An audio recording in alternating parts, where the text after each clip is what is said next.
Hello guys, ito samahan niyo ako. Magluluto tayo ng ginataang manok. Ayan, ito po mga gagamitin natin. Yung kakanggata, ayan, sibuyas, bawang, luya, saka yung malunggay, papaya.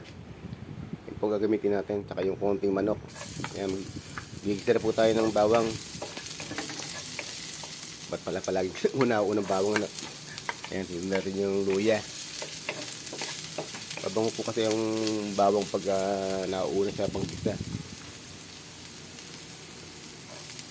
Sunod po natin yung sibuyas.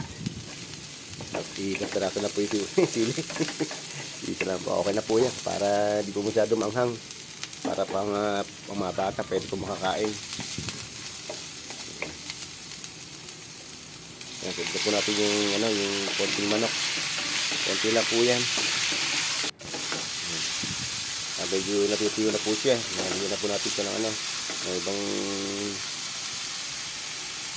yung unang yung pangalawang tiga ng gata. Patitiyin po muna natin ang pagyaya para pag medyo tuyo na.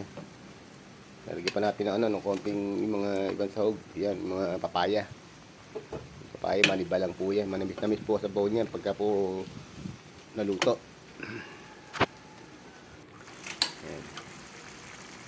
Ilagyan po natin isang kiling haba. At lagyan na po natin ng ng malunggay. Yan. Sustansya po yung malunggay na yan. Marami na pong gumagamit ng malunggay.